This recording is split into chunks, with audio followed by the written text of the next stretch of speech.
Dear Kuya Allen, ako nga pala si Christopher from La Union, 38 years old.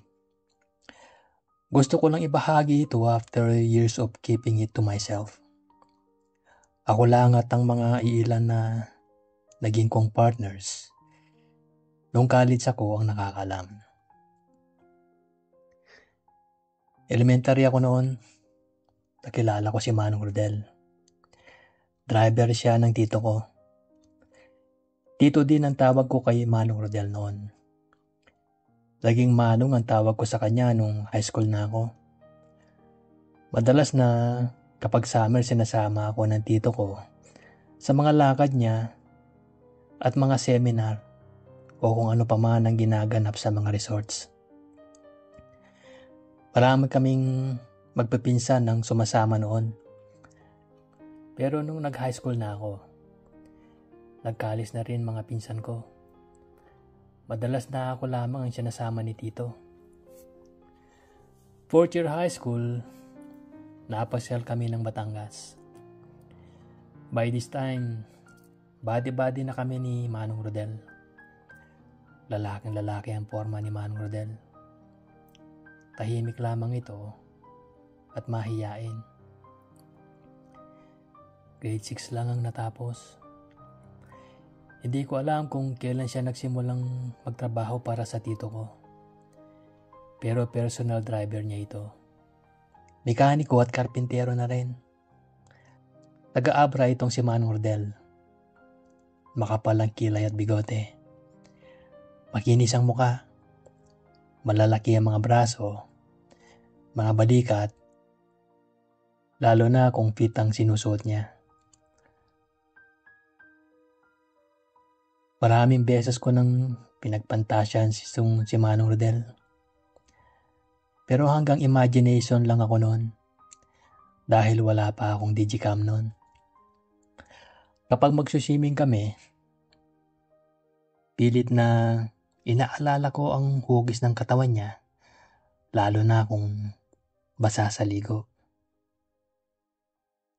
Fourth year high school, kakagraduate ko lang din. Si Manong Rodel, 39 siya noon. Napunta kami ng Batangas mula sa La Union. Nakarating kami ng gabi. Sinalubong kami ng may nagmamay-ari ng resort. Kwentuhan sila ng konti ng tito ko at nagsabing kumain na daw muna kami bago pumunta ng kwarto. Sabi naman ng tito ko na maliligo daw muna siya at saka kakain. Gayon na rin ang sinabi namin. Pero bibilisan daw naming ligo, ang sabi ni tito, para di na mag-antay yung host namin. Pagpasok namin ni Manong Rodel sa kwarto, first time itong magsama kami sa isang kwarto. May 4 na single beds at may sariling CR. Naisipan kong paunahin si Manong Rodel na maligo. Sabi niya na ang init pa daw ng katawan niya, kaya maya-maya na lang daw siya maliligo. Ako na lang daw muna ang mauna. Sabi ko na ganun din sa akin. Mainit pa. Baka sipunin ako kapag maligo akong bigla ng malamig. So di muna kami naligo. At ako naman, sinabi sa kanya na maghanap kami ng beer house sa labas mamaya. Natawa siya pero nagsabi siya na sige. Pagkatapos binigla ako siya sa tanong kung kailan ang huli niyang umano. Ha? Ang reaksyon naman niya. Matagal na. Di ko alam. Ang wika niya. Kailan ka namang huling gumanito? Tsaka ako pinakita yung ginawa ko. Natawa siya dito. Pero sumagot siyang last week. Tumawa din ako. At sinabi ko na nag-iipon ka manong? Natawa din siya. Napansin namin na nag 10 minutes na ang lumipas. Kaya dapat makaligo na kami at baka mag-antay pa si Tito. Mauna ka na, ang sabi ko. Sabay tayo, ang biglang sinabi ni Manong Rodel. Nabigla ako. Anong sabi mo? Natawa lang ako pero sumagot siya ng para mabilis tayong matapos. Sige, ang sabi ko lang. Pero parang sasabog ang puso ko sa kaba at sa excitement. At siguradong namula ang mga tenga ko nun. Nakatalikod sa akin si Manong Rodel na nagtanggal ng t-shirt at ng kanyang short. Pinagmasdan ko siyang pumasok ng CR at pumasok na din ako. Makalipas lang ang mga ilang minuto, nakuha ko din ang inaasam-asam ko kay Manong Rodel.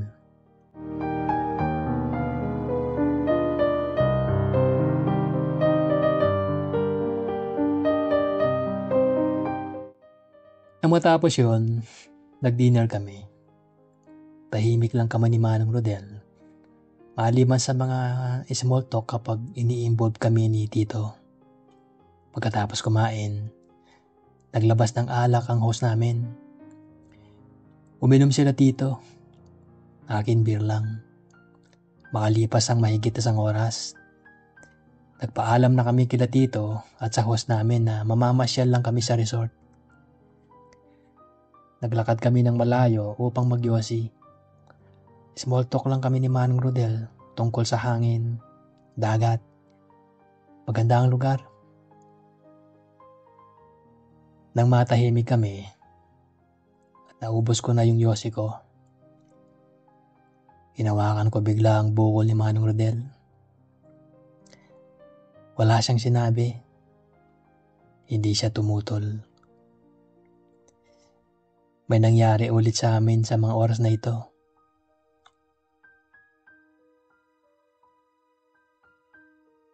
Pagkatapos ay nag-ayos ng short si Manong Rodel at nagsindi uli ng yosi. Binigyan niya ako ng yosi at sinindihan at tumakbay sa akin. Tahimik kami nag-yosi at bumalik sa kwarto. Tahimik kami pumunta sa kani-kanyang bed at saka natulog. Hindi ako makatulog ng gabing yun. Hindi ako makapaniwala sa nangyari sa amin. Sa nagawa ko. May mga panahon sa gabing yun na gusto kong kapangin si Manong Rodel pero baka magalit at sipain ako. Hindi naman ako bakla at sinasabi ko sa sarili ko. Kahit na alam kong nag-iinit ako sa kapwa ko lalaki, hindi ko naisip na bakla ako dahil dito. Pero na-realize ko sa puntong yun na kakaiba ang nararamdaman ko sa kapwa ko lalaki, lalo na kay Manong Rodel. At hindi ako makapaniwala na game din siya dito. Alam kong straight si Manong Rodel. May mga naging girlfriend na ito. May mga kwento ito sa akin na may nababalitang nabuntis siya. Wala naman siyang sinabi na pumatol siya sa kapwa niya lalaki. Siguro nakatulog ako nung gabing yun. Pero gising ang diwa. Napansin ko na lang na may nagbukas ng ilaw sa CR. Narinig ko ang jingle ni Manong Rodel. Nagpatay ng ilaw at bumalik sa kama. Nang makita ko na nagliliwanag na ang labas ng bintana ng kwarto namin, bumangon ako at juminggal din. Pagbalik ko sa bed, tinawag ni Manong Rodel pangalan ko. Tupe, ang sabi nito.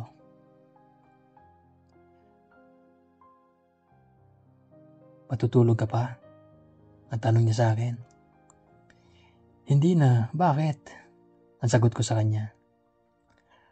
Lumingin ako at nakita kong nagtanggal siya ng kumot. Tumango siya sa akin, nagpapahiwatig. Alam ko na sa mga puntong yun na tuloy-tuloy na tong kung ano man to. Tumungo ako sa kama, humiga sa tabi niya. Nakasandal ang ulo ko sa malaman niyang braso. Pinagmasdan ko ang mukha niyang nakapikit. Tinignan ko ang labi niyang manipis at ang bigote niyang makapal. Nagkatitigan kami. Sa mga oras na yon ay hindi na namin napigilan pa ang aming mga sarili.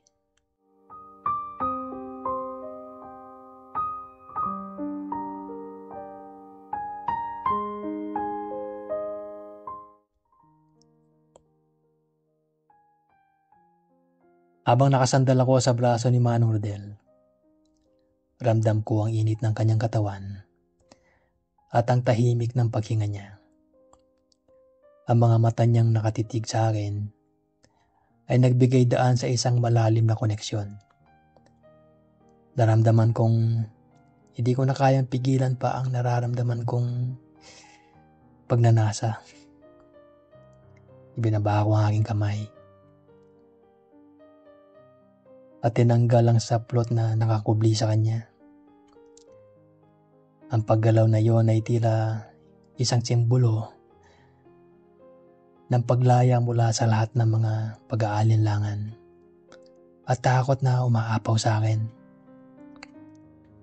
Ang mga sumunod na sandali ay nagbigay daan sa isang paggalugad sa kung ano ang maaaring mangyari kapag ang mga hangganan ay hindi malinaw at ang mga pangarap ay nahahalo sa katotohanan. Sa kabila ng kaba, nagkaroon ako ng matinding pagnanasa na madama ang bawat sandali nakasama si Manong Rodel. Ang mga lihim na pinigil ko sa loob ng maraming taon ay lumabas sa pamamagitan ng mga paghalik at pagdama ng kanyang balat. Nakalimutan ko ang lahat ng bagay na nagdulot ng mga pangarap at pangambang yon. Ang gabing yun ay puno ng emosyon. Ngunit sa umaga, napagtanto kong hindi ko maitatago ang mga nangyari mula sa aking sarili. Ang mga naganap na bahagi ng isang mas malaking bahagi ng aking buhay na kailangan kong harapin.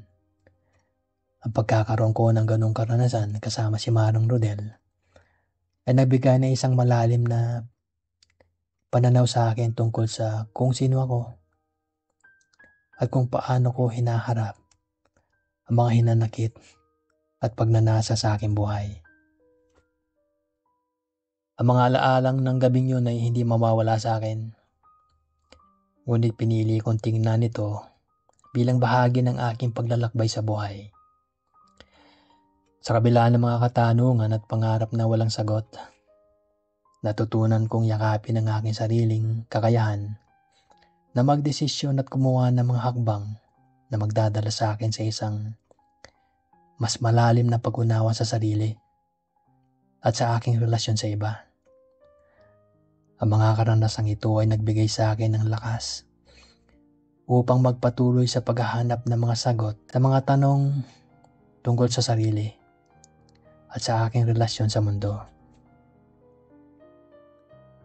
Natutunan kong ang buhay ay puno ng pagkakataon upang matuto at lumago. Ang mga karanasang ito ay nagbigay sa akin ng lakas upang harapin ang hinaharap na may higit na kumpiyansa at kaalaman sa akin sarili. Ang pagbuo ng bagong mga alaala kasama ang mga natutunan mula sa nakaraan ay magiging bahagi ng aking patuloy na paglalakbay sa aking buhay.